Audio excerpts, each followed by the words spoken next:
Bueno, mis hermanos amados, el siguiente sermón que expondré en el día de hoy me basé en parte en la predicación de un gran amigo y pastor, el pastor Jorge Castañeda, y de comentarios de grandes hombres muy teológicos como Hendriksen y Millos. Hermano, y para que empecemos este hermoso tema en el día de hoy, les invito a que leamos primeramente Juan 6 del 53 al 57. ¿Por qué empiezo por estos versículos? Porque estos versículos nos va a dar luz a lo que preparé hoy, de los versículos 41 al 49. Pero estos versículos nos va a dar mucha luz. Por eso les pido que estén atentos a estos versículos, que lo leamos con entendimiento. Dice Dios en su palabra. Jesús le dijo: de cierto os digo. Él se está refiriendo aquí a los judíos. Cristo está predicando ya en la sinagoga y está hablando con los judíos.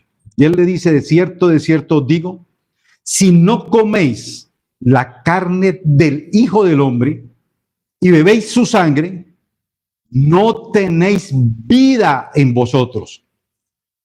El que come mi carne y bebe mi sangre tiene vida eterna, y yo le resucitaré en el día postrero, porque mi carne es verdadera comida y mi sangre es verdadera bebida. El que come mi carne y bebe mi sangre, en mí permanece y yo en él. Como me envió el Padre viviente y yo vivo por el Padre, así mismo el que me come, él también vivirá por mí. Amén. Estas palabras son muy fuertes en un lenguaje que no estamos nosotros acostumbrados al escuchar a nuestro Señor Jesucristo. Pero estas palabras no estaban señalando el sacramento de la Santa Cena del Señor. Más bien nos está mostrando cómo debe ser un seguidor de Cristo. Cómo debe ser un seguidor de Cristo. Un seguidor de fe, para poder disfrutar de los beneficios que vamos a ver en el día de hoy. Y aquí están estas palabras de nuestro Señor. Y para poder entender este argumento del Señor, como les dije, hemos leído los versículos antes para poder entender el grueso del versículo, los versículos que vamos a estudiar hoy. Por lo tanto, hermanos, leamos qué nos dice Juan 6 del 41 al 42.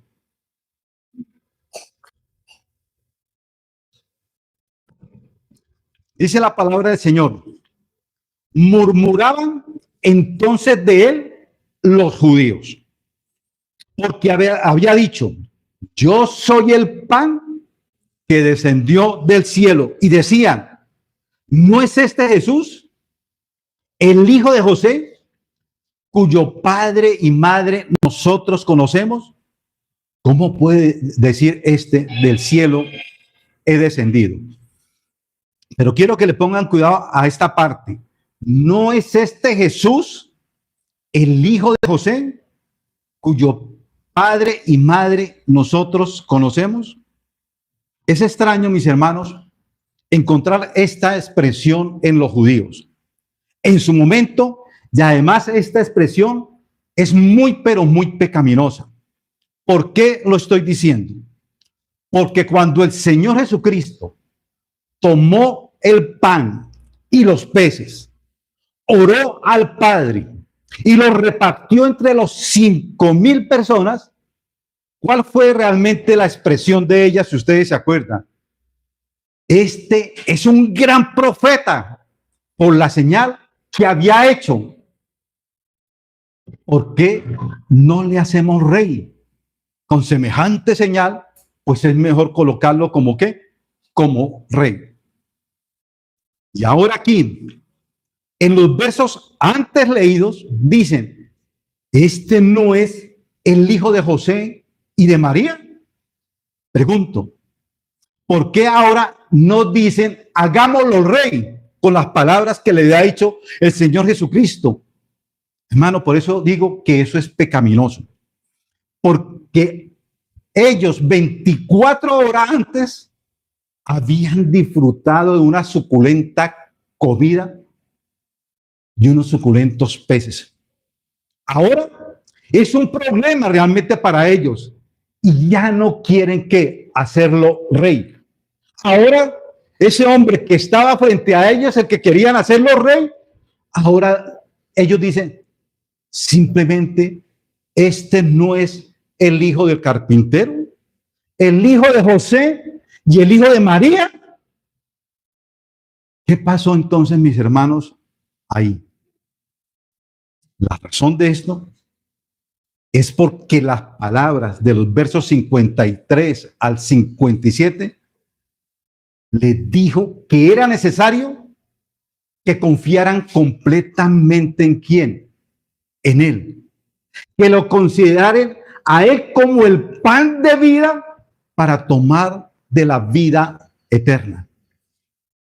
Pero estas palabras fueron muy fuertes para quién, para ellos, y ya no lo quieren hacer rey. Por eso es que digo que eso es muy pecaminoso. Pero cuando calmó su hambre a través de los panes y de los peces, o sea, lo temporal, no les importó que fuera el hijo de José y de María, no les importó, porque él había saciado lo que ellos querían, el hambre. Pero ahora, como este que querían hacerlo rey antes, no le estaba ofreciendo algo para cumplir sus caprichos y suplir sus necesidades temporales. Lo echa entonces a un lado, lo desprecian, y más cuando le hacen una demanda para ellos tan grande, de venir a él en fe, de considerarlo el pan de vida que Dios les está dando. Pero ahora sí, cuestionan la legitimidad de sus palabras. Hermanos, esto es una gran enseñanza para nuestras vidas, porque muchas personas son atraídas por el evangelio, pero no son atraídas a la esencia misma del evangelio, sino a los asuntos que el evangelio trae a su alrededor. Permítame explicarles esto. Hay gente que le gusta el evangelio. Para ellos es un trato de Dios o teoterapia que les trae tranquilidad y momentos de paz a sus vidas. Y lo darían todo por mantenerse fieles a ese evangelio. Pero ahora, mis hermanos, quiero que miremos el verdadero evangelio. Venir a Cristo o creer en Cristo es participar completo, pero completamente de Él.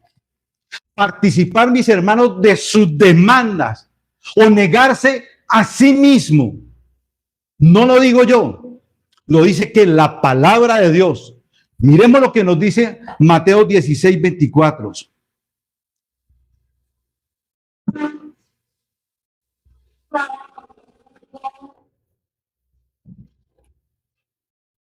Entonces Jesús dijo a sus discípulos: si alguno quiere venir en pos de mí, ¿qué debe hacer? Negarse que a sí mismo, tome mi cruz y ven y sígame. Hermano, la frase tome su cruz y sígame significa estar dispuesto a morir con el fin de seguir a quién, a Cristo. Y los grandes hombres de la Biblia, los discípulos de Cristo, murieron por esa verdad y no murieron de cualquier manera. La muerte de ellos fue muy, muy atroz, muy atroz. Entonces, mis hermanos, ¿estamos dispuestos a eso? Esto, mis hermanos, se llama morir a sí mismo. Esto es un llamado a la entrega absoluta a Cristo. Después que Jesús ordenó llevar la cruz, dijo, porque todo aquel que quiere salvar su vida, ¿qué dice? La perderá, y todo aquel que pierda su vida por causa de mí, este se salvará. Pues ¿qué aprovecha el hombre si gana todo el mundo y se destruye o se pierde a sí mismo? Este pasaje fue tomado de una página que se llama Good Question, en la cual lo encontramos en el internet. Aquí entonces se está refiriendo a lo que es ser discípulo de Cristo. Está señalando hacia una participación, pero no cualquiera participación como uno quiera, sino es una participación completa en Él. Es decir, ¿quieres ser discípulo de Cristo? No hay nada que nos parezca o que nos pertenezca. Todo es de Cristo. Todo le pertenece a quién, a Él. Muchas veces cuando nosotros oramos, y todavía lo seguimos haciendo, uno dice, Señor, toma mi vida, toma mi vida. Pero hermano, déjeme decirle que cuando usted aceptó lo que Cristo hizo en la cruz del Calvario, Él ya la tomó. Él ya tomó su vida. Usted le dijo, toma mi vida prácticamente. Entonces, ¿para qué decirle nuevamente, toma mi vida? Si ya le pertenece a quién, a Él.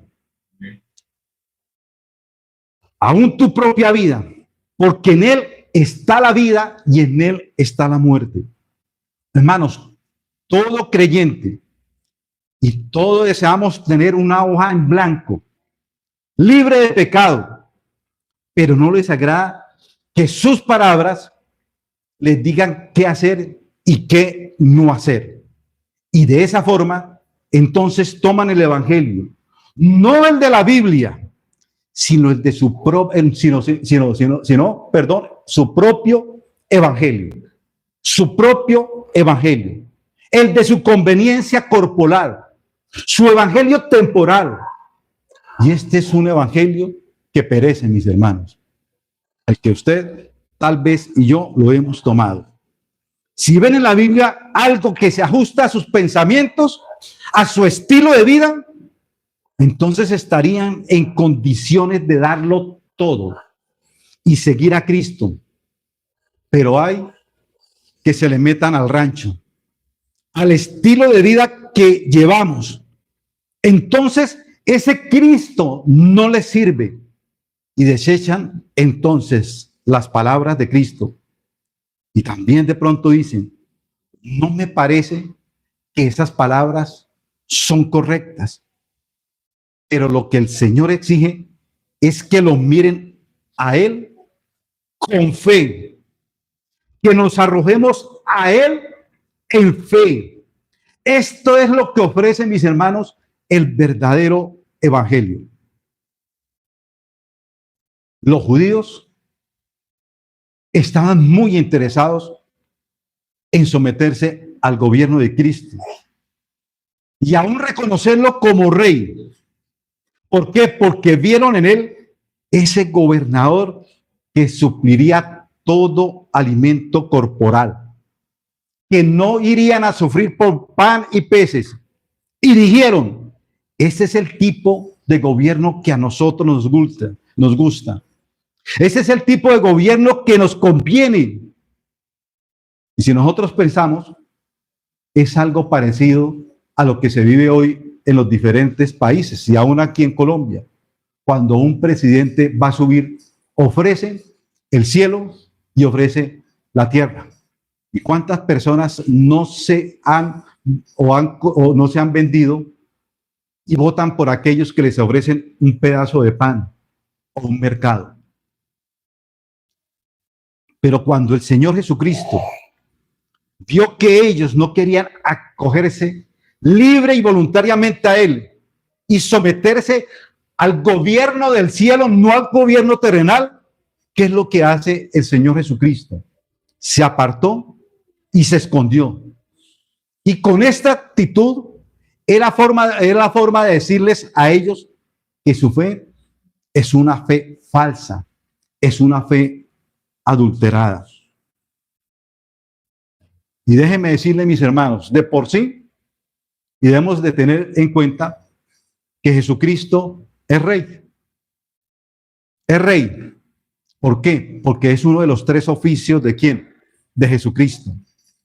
Pero ellos deben someterse a su reinado y reino de Dios si realmente quieren ser discípulos de Cristo.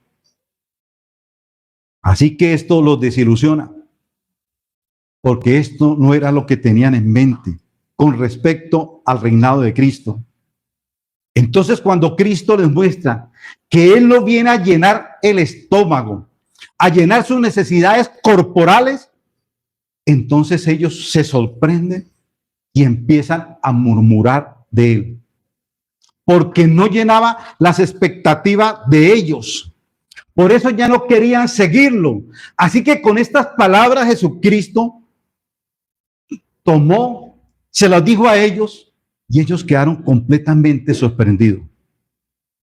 Todo su concepto que tenían de Dios, ellos lo vieron en peligro, ya que ellos piensan que Dios solamente suple sus necesidades temporales. Pero aun cuando el Señor les dice, es que yo soy el sustento, yo soy el alimento de Dios para sus vidas, yo soy el pan de vida, yo soy el pan espiritual. El ofrecimiento de Cristo está muy lejos de sus expectativas. Ellos solo piensan en un rey que le sustente en su parte corporal. Entonces su actitud es de retraerse. Hermanos, y esto es una tendencia natural del hombre, de las personas que buscan, mirarán a Dios como un millonario, hasta hacen pacto con Él. Yo te doy el diezmo si tú me das el doble de lo que yo te estoy dando. Ese es el pensamiento de muchos y es un pensamiento carnal, hermano, de las personas. Pero si tu condición puede ser la depresión, ¿qué harán? Entonces buscarás otros medios para ser sanado, pero menos recurrir a Dios. La gente entonces se acerca a Dios y dicen tener fe en Él, pero cuando se encuentran con las palabras de seguimiento a Cristo, porque esto, mis hermanos, es lo que ofrece el Evangelio de Cristo, de aún entregar sus propias vidas. Mire lo que dice Juan 12, del 25 al 26.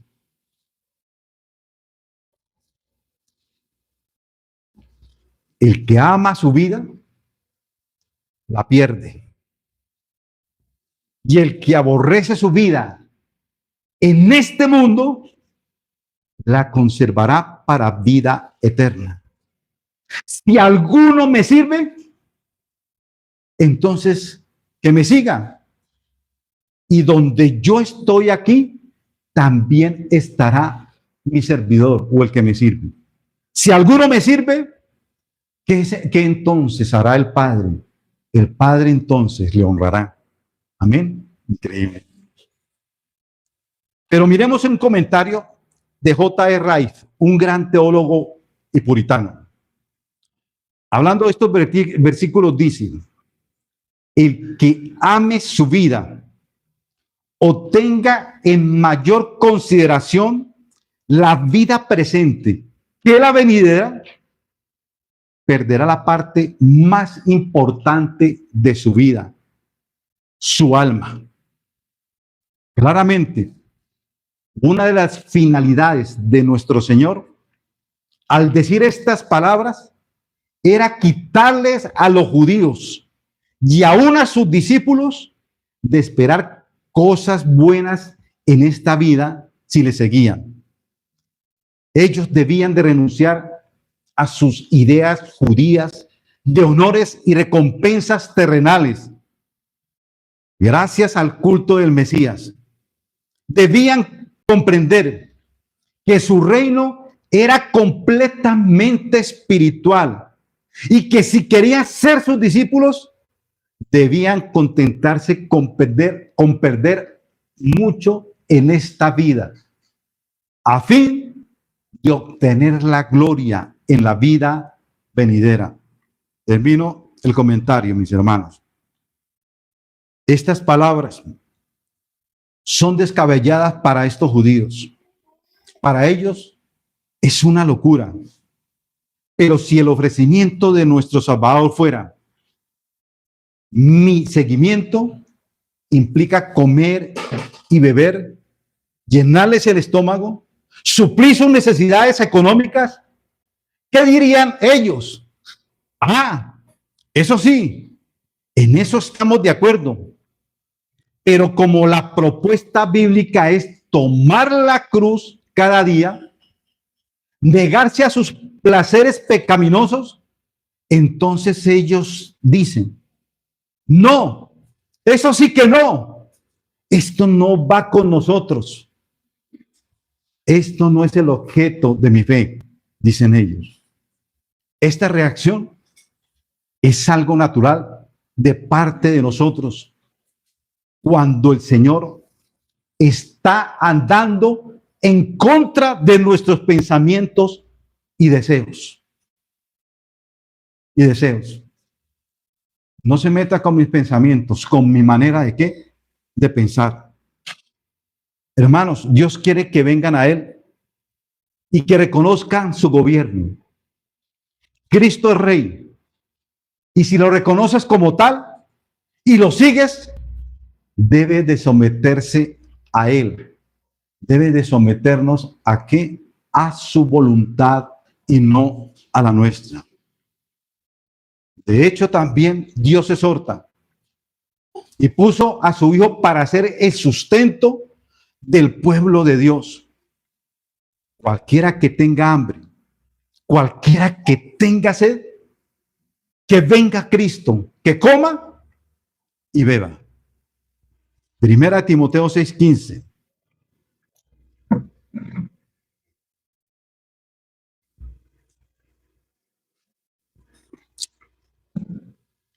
Dice, la cual manifestará a su debido tiempo el bienaventurado y único soberano, el Rey de Reyes y el Señor de Señores. El Rey de Reyes y el Señor de Señores. Hermano, y lo lógico es que todo rey debe sustentar de comida y suplir las necesidades de su pueblo. Pero hermanos, este ofrecimiento es un ofrecimiento hecho bajo los términos de Dios.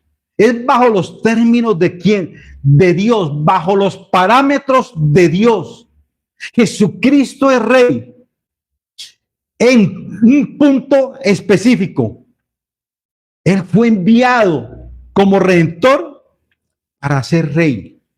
Y no es cualquier tipo de reinado, pero tampoco cualquier tipo de sustento que el Señor está hablando esta vez. Es un sustento, mis hermanos, que va por encima de cualquier pensamiento humano. Es ¿qué? Es un pensamiento, un sustento sobrenatural, lo que Él nos está hablando. Él está diciendo que Él va a suplir el hambre que adquirimos por el pecado de nuestros primeros, ¿qué? Padres. Eso es lo que Él viene a ofrecer. Y que nadie podrá llenar esa hambre, solamente ¿quién? Él.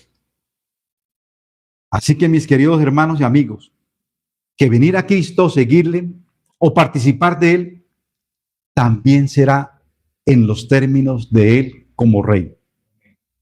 No es seguirle como a nosotros nos parezca.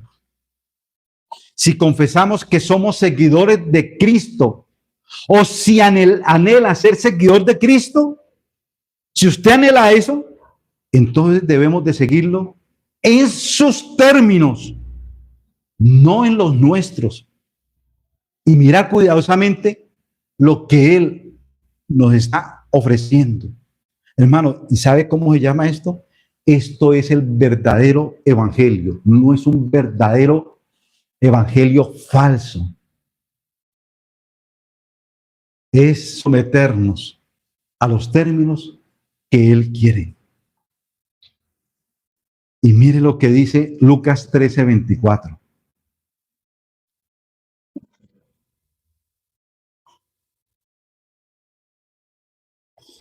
Yo sé que no es fácil. Dice Lucas 13:24. Entrad por la puerta estrecha. ¿Por qué? Porque ancha es la puerta y espacioso el camino que lleva a la perdición. Es muy ancha. Y muchos, pero muchos son los que entran por ella. Porque estrecha es la puerta y angosto el camino que lleva a la vida. Y pocos son los que, ¿qué? Los que la hallan. Entonces, hermano, este versículo es muy duro para muchos. Muchos tal vez venimos con un pensamiento de donde estábamos antes, que no, que la vida en Cristo es muy fácil. Solamente haga un pacto con Dios, haga un voto con Dios, verá que todo se le da. Pero el verdadero evangelio, mis hermanos, es un evangelio de sufrimiento, tal vez, de mucho dolor. Pero cuando nosotros miramos hacia la meta, a dónde queremos ir y obedecemos los preceptos y mandatos de Dios, se nos hace un evangelio que fácil. Claramente se nos dice que el camino de la vida es muy estrecho, pero se hace fácil cuando estamos siguiendo sus parámetros. De manera que no es cuestión de seguir a quién, a Cristo con mi propia voluntad, sino de negarnos a nosotros mismos y dejarme, hermanos, llevar de las manos de Jesucristo hacia esa puerta estrecha.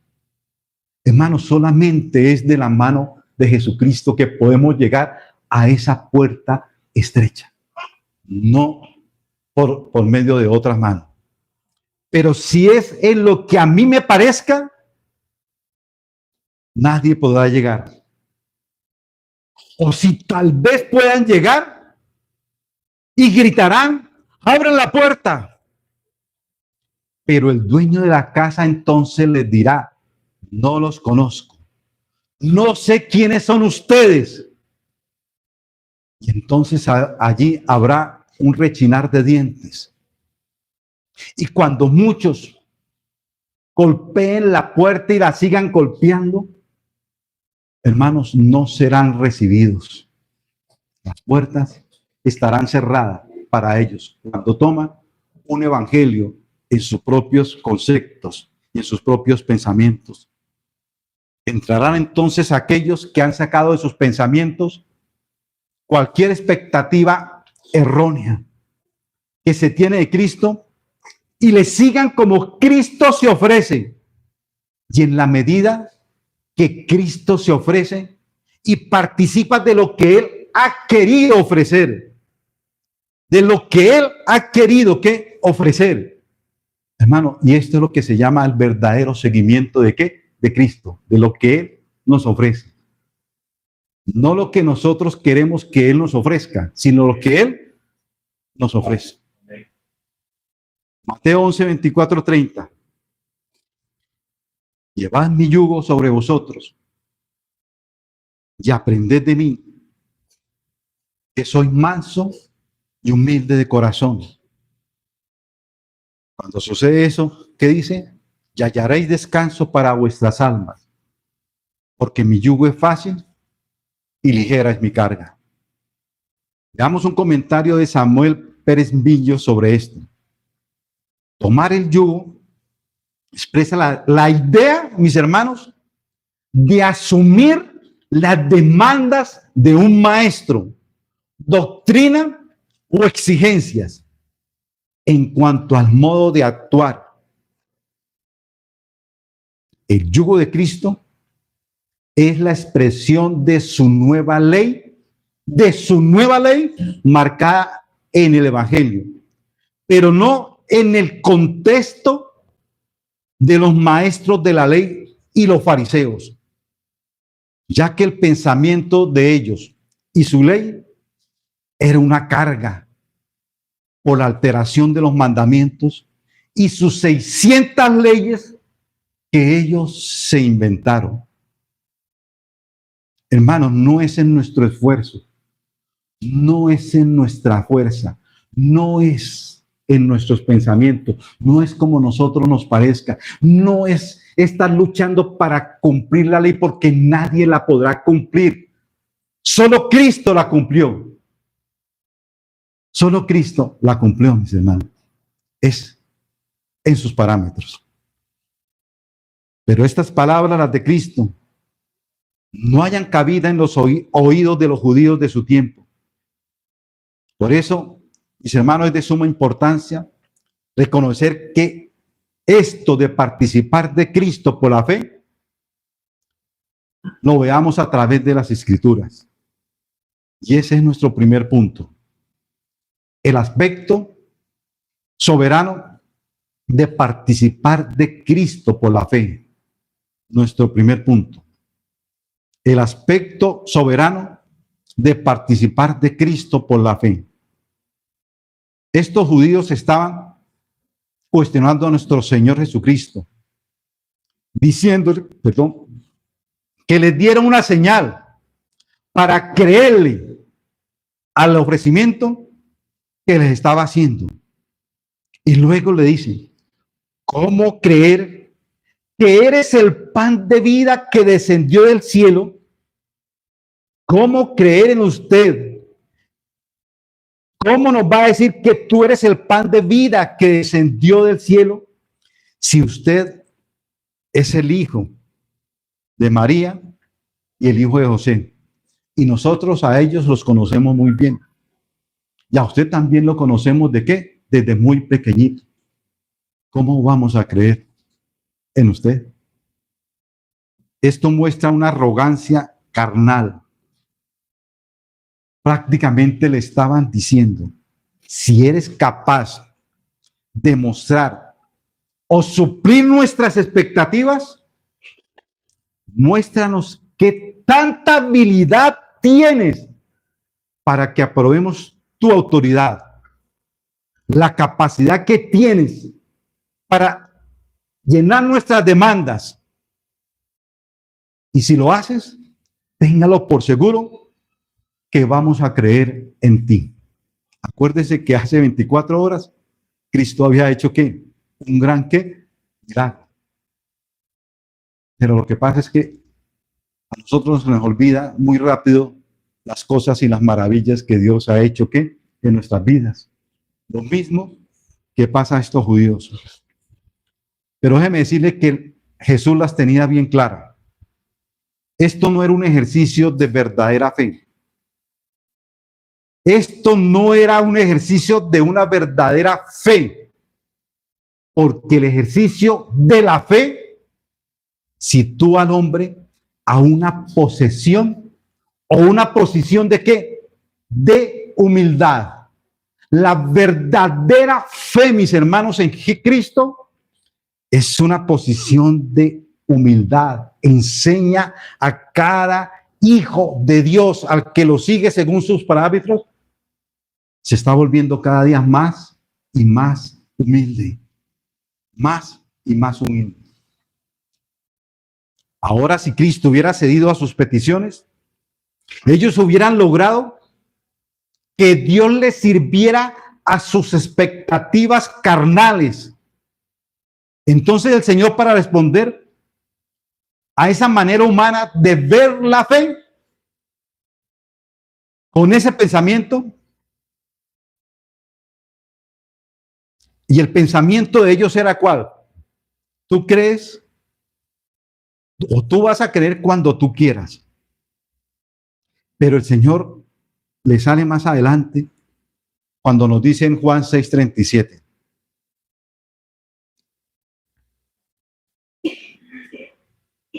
Todo lo que el Padre me da, vendrá a mí. Y al que a mí viene, no le echo fuera. Todo lo que el Padre me da, vendrá a mí. Y el que a mí viene, no lo echo ¿qué? Fuera. Lo que el Señor está afirmando aquí es que nadie vendrá a Él y creerá en Él si no es por una obra sobrenatural en el corazón que viene de parte de quién, de Dios. Una obra sobrenatural que viene de parte de Dios. Ellos no tenían el mando. No podían creer que cuando se les antojara.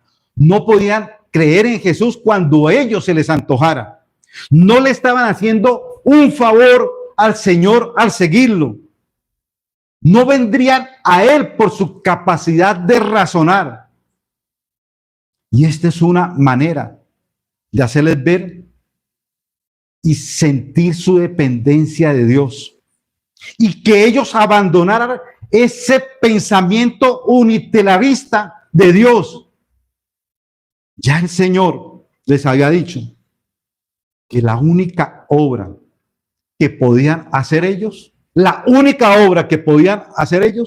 era seguirle, creer en Él. Pero esto fue un baldado de agua fría de la manera como ellos concebían las cosas. Ante esto le dicen: muéstranos qué haces para que te creamos. El Señor entonces le responde: miren, es que el problema que ustedes tienen, usted piensa que es mío, no. Es que ustedes creerán solo si el Padre les da fe para creer. El problema no es mío. El problema no es mío. Es que ustedes creerán solo si el Padre les da fe. ¿Para qué? Para creer. Y con esto el Señor quiere destruir toda confianza en la carne, que les hace pensar que si Dios les manda algo, ellos lo harían sin ningún problema. Pero la cuestión es creer en el que tienen que al frente, en el Señor Jesucristo. Entonces, ¿cuál sería el inconveniente? Pues sería Cristo. El inconveniente de ellos entonces es Cristo, porque no habían creído en quién, en Él. No habían creído en Él. Y Cristo es muy claro, según lo que nos dice Juan 6:44. Dice: miren, ninguno puede venir a mí. Ninguno puede venir a mí si el Padre que me envió no le trajere. Y yo le resucitaré en el día postrero. Entonces, ¿cuál es la cuestión así aquí? Es que es el Padre que trae a Cristo los que han de ser ¿qué? Salvos. Es el Padre. Ninguno puede venir a mí si el Padre que me envió no le trajere. No le trajere. Y si le trae, ¿qué dice? Yo le resucitaré en el día postrero. La realidad, hermanos, esto es como la otra cara de la moneda. Estamos seguros de ver una cara de la moneda. ¿Y cuál es? La verdad preciosa de las Escrituras. Pero cuando usted coge una moneda, es difícil poder ver al mismo tiempo la otra cara de la moneda. Pero las dos caras de la moneda irán al mismo tiempo donde se les lleve. Una cara es la verdad preciosa de oro. Esta verdad dice que cualquier persona que quiera ser restaurado en la comunión con Dios y tener vida eterna, ¿qué debe hacer? Venir a Cristo por la fe en Él. Eso, mis hermanos, es una ¿qué? Una cara. Viene a Cristo porque Dios ha hablado y restaurado el corazón de la persona. Y cuando oye a Cristo, la persona que toma la decisión de venir ¿a quién? A Cristo. Pero aquí el Señor les está volteando la otra cara, diciéndoles, la primera cara es verdad. Nadie puede tener fe en Cristo si el Padre no lo capacita. Pero lo uno no anula lo otro. La responsabilidad de todos es venir y encontrar en Cristo la salvación del alma. El Señor no está queriendo desalentar al buscar de Cristo a las personas. Y yo pregunto aquí, ¿Cristo está diciendo que no puedes venir a Él? No, lo que está diciendo es no desanimarlos. ¿A quién? A los que quieren venir ¿a quién? A Él. Pero no debe venir a Cristo en sus propios pensamientos, emociones y lo que ellos tienen en su propio ¿qué? Corazón. Tenemos la capacidad de elegir qué zapatos comprar, elegir con quién casarme, aún tener la misma capacidad de elegir los asuntos espirituales y decir qué evangelio nosotros queremos escuchar, pero ya creer cuando quiera y decir creeré cuando Dios haya tratado o dado tal cosa, saber que Dios puede hacer tal o cual cosa. Hermanos, el problema no está en lo que Dios puede hacer, ni que Él se haga creíble. Pero recordemos algo, que Él acaba de multiplicar el pan. Su aliento todavía olía a pan y a pescado. Y aún así, ellos no vinieron ¿a quién? A Cristo. Ellos vieron las grandes señales que Cristo ¿qué? Hizo. Vieron los grandes milagros que Dios ¿qué? Hizo. Pero la pregunta es, ¿vieron aún esas señales estaban en el Antiguo Testamento y ellos lo sabían? Pero el problema es que ellos no quisieron creer en el maná que Dios había mandado ¿de quién? Del cielo. Ese es el problema que tiene hoy ¿qué? El ser humano. Tal vez muchos pueden ver milagros, grandes sanidades en su vida, respuestas de pronto de parte de Dios por su ¿qué? Por su gran misericordia. Pero no pueden venir a Cristo ¿con qué? Con una verdadera fe, que es el único que puede dar ¿qué? Salvación ¿a quién? A nuestras vidas.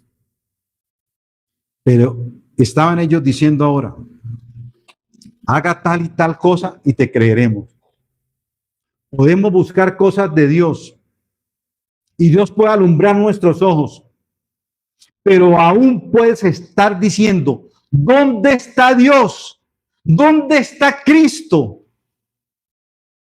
El Señor les está diciendo, ustedes están pensando que el problema está en mí. No, el problema está en tu profunda ceguera.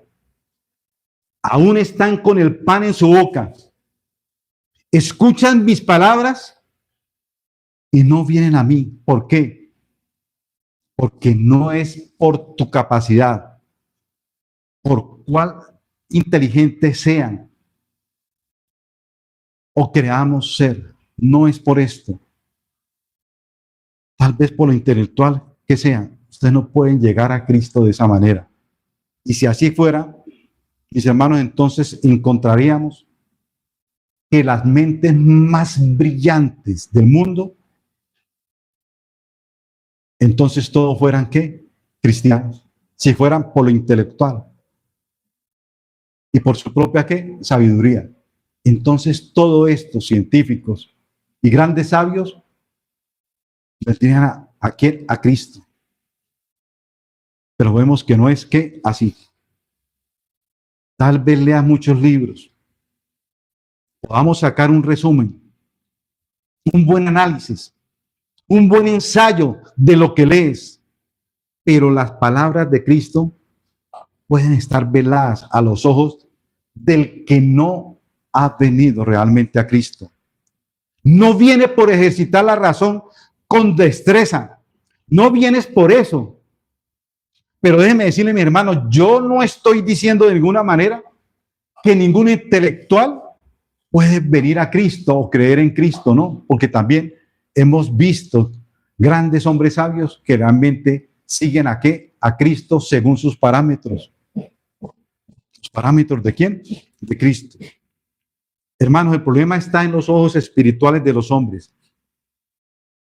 Y al menos que el Espíritu Santo, en una obra soberana, aclare tu condición y abra los ojos de su entendimiento espiritual, no podrás ver a Cristo como Él se ofrece en el Evangelio. Y entonces tropezarás vez tras vez, como tropezaron estos judíos, pensando encontrar en Cristo cosas que Él no ofrece. Y entonces tarde o temprano, ¿qué hará? Se aburrirá del Evangelio y no podrás ver más allá. Entonces se convertirá solo en un cuento que un judío vino, que un judío murió y que un judío resucitó.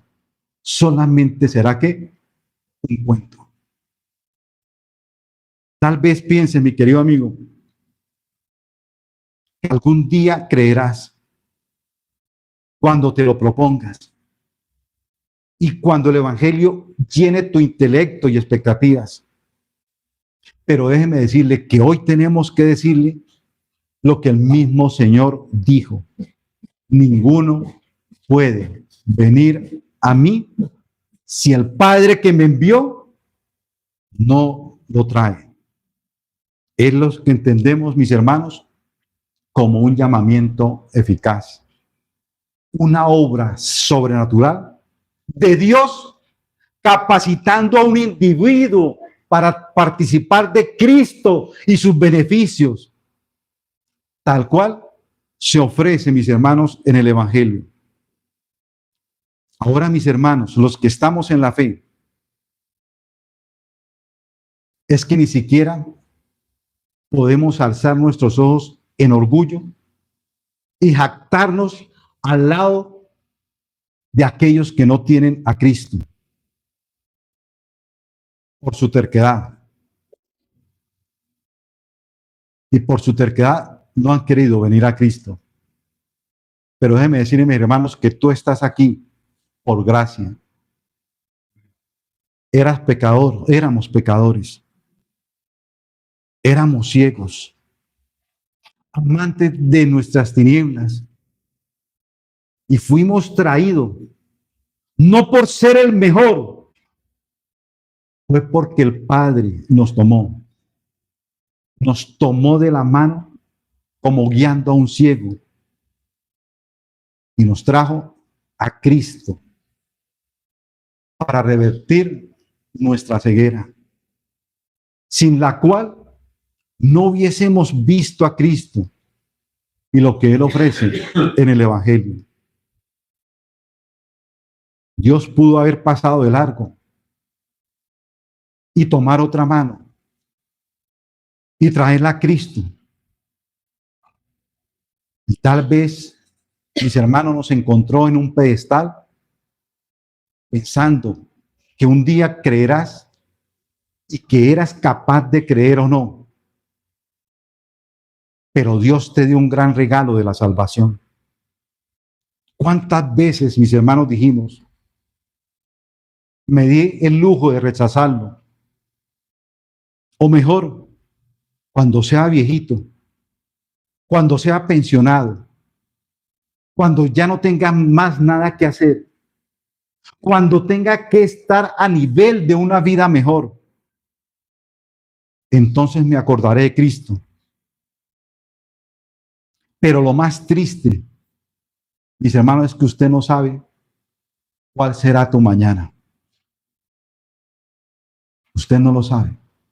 Usted puede morir hoy, saliendo de la iglesia. si Dios lo quiere. ¿Sí? Porque en Dios está la vida y está la muerte. Porque en Dios está la vida y está la muerte.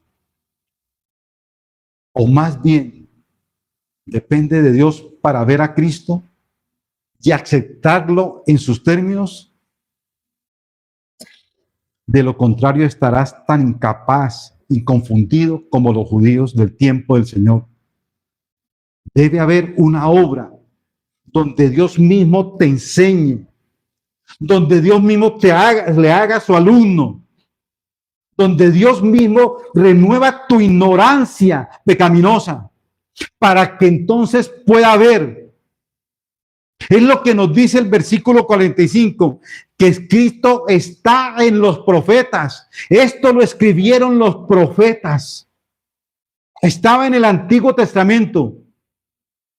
Es decir, el Señor Jesucristo va a corroborar sus palabras con los profetas, en la cual dice, y serán todos enseñados por Dios. Así que todo aquel que oyó al Padre y aprendió de él, viene a Cristo. Esta, mis hermanos, es la parte soberana de la participación en Cristo. Esto es una gran verdad. Entonces las personas deberían abandonar esa manera carnal de acercarse a Cristo y más bien depender de Él, de Cristo. Y quizás Dios les conceda el don de la fe. Veamos el segundo beneficio, segundo punto, el beneficio de la participación en Cristo. Otro beneficio. El Señor con las siguientes palabras nos quiere mostrar el beneficio final de ver a Cristo por fe. No que no haya más beneficios, sino que como Él lo nombra, están incluidos todos los beneficios que trae y lo va a hacer de una forma sistemática. ¿Y cómo lo va a hacer Cristo? A partir desde el versículo 39. Y nos lo va a mostrar. Prácticamente, en las palabras de Él están incluidos todos los beneficios que Él trae. Veamos qué nos dice Juan 6, del 39 al 40. Versículo 47, también al 50. Dice, y esta es la voluntad del Padre, el que me envió, que todo lo que me dieren no pierda yo nada, sino que lo resucite en el día postrero. Y esta es la voluntad del que me ha enviado, que todo aquel que ve al Hijo y que no solamente verlo y cree en Él, tenga vida eterna. Y yo lo resucitaré en el día postrero. Verso 47. De cierto os digo, el que cree en mí tiene vida eterna. Verso 50. Yo soy el pan vivo que descendió del cielo. Si alguno comiere de este pan, vivirá para siempre. Verso 51. Yo soy el pan vivo que descendió del cielo.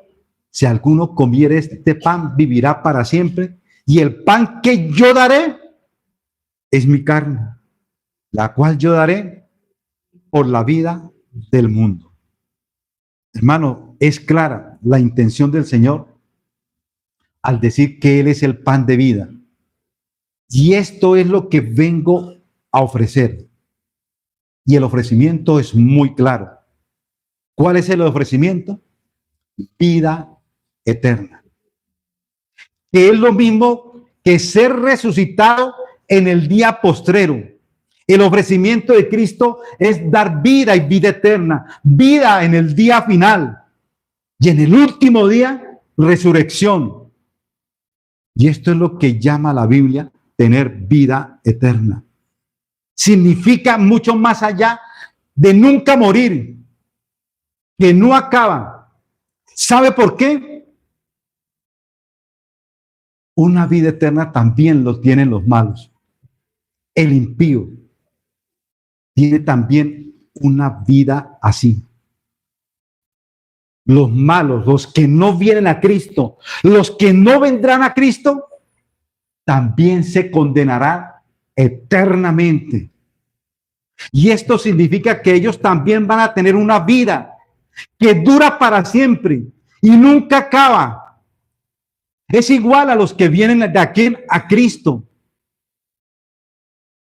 Entonces el ofrecimiento de vida eterna significa vivir todos los días por millones y millones de años y nunca desaparecer. O sea que el impío también le va a pasar lo mismo. Va a tener una vida eterna. Aquí el Señor está hablando en su propio lenguaje. Tener vida tiene que ver mucho más de ser restaurados a la comunión con Dios por medio de Cristo. Es tener paz con Dios. Tener paz con Dios por medio de Cristo. Esto es tener, mis hermanos, vida eterna. ¿Pero en quién? En Cristo. En Cristo entonces viviremos millones y millones de años sin desaparecer. Pero déjeme decirle algo, mi querido amigo, que no ha venido a Cristo. Pero estar alejado de Cristo y de su comunión, a eso también llama la Biblia vida eterna. Pero será una vida llena de dolor, de gran sufrimiento, donde quisieran morir y no pueden. Lo que habla Lucas del rico y del pobre. Murieron ambos el mismo día. Uno fue al infierno, a los profundos infiernos, y el otro estaba en la presencia de ¿quién? De Cristo. ¿Y qué dijo el que lo estaba en los profundos infiernos? Vea, moja un poquito en su dedo de agüita y tráigame, que estoy en un lugar de tormento. Hermano, y la palabra tormento significa de mucho, mucho sufrimiento. Y será por toda ¿qué? La eternidad. Mientras nosotros fuimos a Cristo con fe, viviremos una eternidad llena de gozo, de paz, de tranquilidad, de alegría. ¿Con quién? Con Cristo. Solamente alabándole, glorificándole, exaltándole. Eso es lo que yo quiero. Y lo que yo quiero para ustedes y lo que usted quiera también. Vivir esa vida maravillosa. Y estarán lejos de la presencia de Dios. Y esto ya no se podrá revertir jamás. Pero hoy el ofrecimiento es ven a Cristo y encuentra vida. Así como el pan sustenta nuestro físico, Él da vida a nuestro espíritu que está muerto. Romanos 6:23. Porque la paga del pecado es muerte. Mas la dádiva de Dios es que vida eterna en quién? En Cristo Jesús, Señor nuestro. Y más adelante les vuelve a decir, en Juan 14:6, Jesús le dijo, yo soy el camino, yo soy la verdad y yo soy la vida. Y nadie viene al Padre si no es por mí. Por ahora les dice, yo soy el pan de vida y si crees en mí y participas de mí, obtendrás el gran beneficio. Y es que ustedes restaurarán su comunión con Dios eternamente y para siempre. Esta es la fe del cristiano. Haber sido restaurado en la comunión con Dios y pensar que un día el Dios que estuvo en contra mía hoy es mi redentor y nunca jamás dejará de serlo. Antes era mi juez, pero hoy es mi mediador. Y este estado nunca, mis hermanos, cambiará, porque esa es la vida eterna. Antes daba todos mis respiros y todos mis respiros estaban bajo su ira. Pero ahora mire lo que dice el Salmo 17:11 y nos corrobora. Dios es juez y justo. Hermano, y tenga en cuenta realmente este versículo. Aquellos que no creen, que solamente creen que Dios es amor, como nos lo han vendido, es que Dios te ama. Y muchos han caído de que porque Dios te ama, entonces seguimos pecando. ¿Por qué? Porque lo ama. Pero miren, mis hermanos, y miren, mi querido amigo, este versículo. Dios es juez justo y Dios está airado contra el impío. ¿Cuándo? Todos los días. Éramos enemigos de Dios. Romanos 8, del 7 al 8. Porque cuanto los designios de la carne son enemistad contra Dios, porque no se sujetan ¿a qué? A la ley de Dios, a la ley de Dios, no a la ley de los judíos, la que inventaron, ni a nuestra propia ley, a la ley de Dios, ni tampoco pueden, y los que viven según la carne, hermanos, no pueden agradar a Dios. Hermano, qué palabras tan increíbles. O sea que si los que viven según la carne, ellos no pueden agradar ¿a quién? A Dios. Pero los que tenemos fe en Dios y creemos en Dios, según esto, entonces sí le agradamos ¿a quién? A Dios. Si somos gratos, ¿delante de quién? De Dios. Pero los que caminan según la carne, no pueden ¿qué? Agradar a Dios. Pero qué bendición tan grande que un día creímos en Cristo. Dios nos trajo la mano a Cristo. Ahora somos olor fragante delante de quién? De Dios. Es un comentario de Hendrickson. Era mi enemigo. Antes era mi enemigo. Era el enemigo de mis pensamientos. Él me veía como hijo de su ira. Pero nos dio el regalo más grande a través de su Hijo. Ser hijos suyos. Cristo nos justificó delante de su Padre. Ahora soy hijo, estoy justificado por Él y ese estado nunca se revertirá.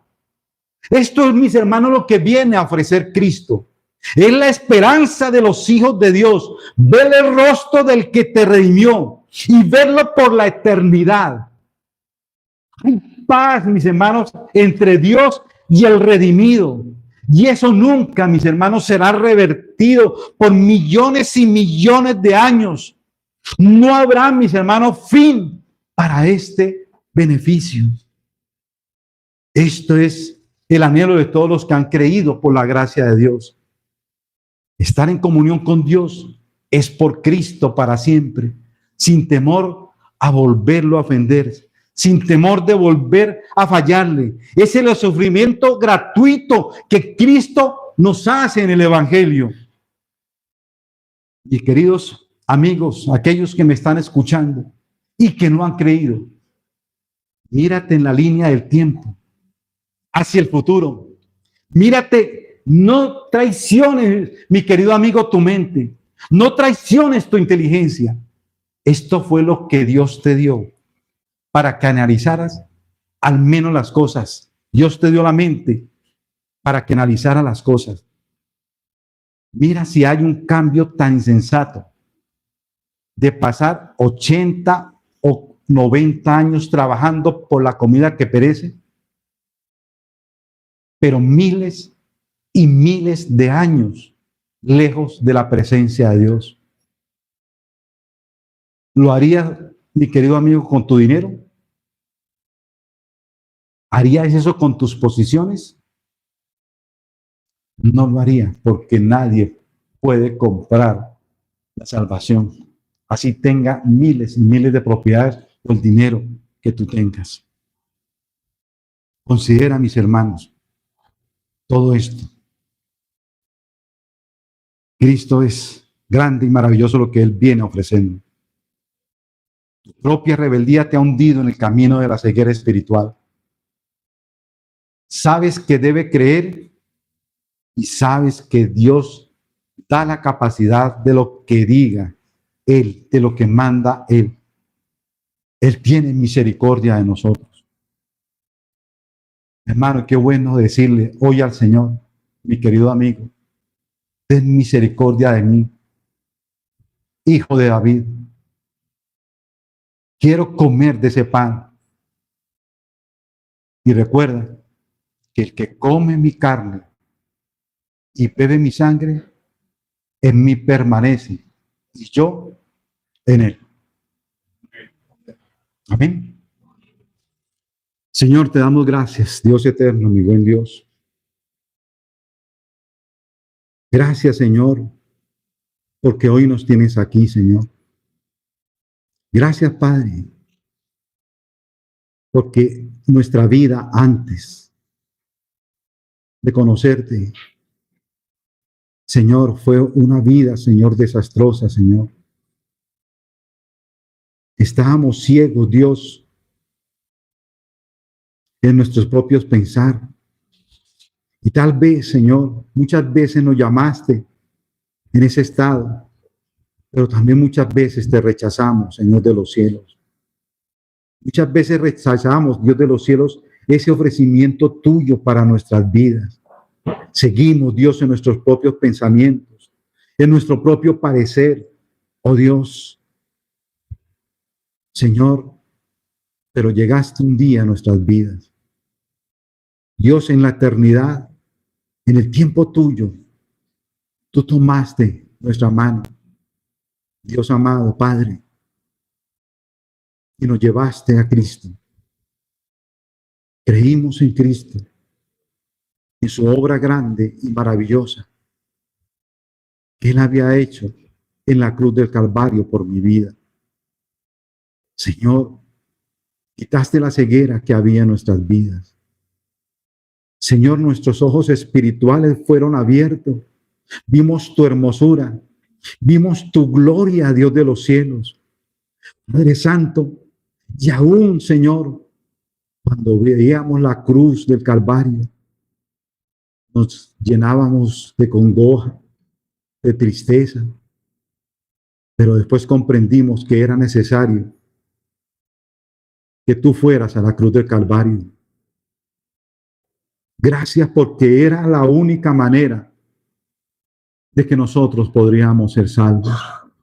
No había otra manera como no agradecerte y cómo no someternos a ti, Cristo, que eres el Rey de Reyes, el Señor de Señores, y tus preceptos y tus mandatos son de bendición para nuestras vidas, son vida para nosotros.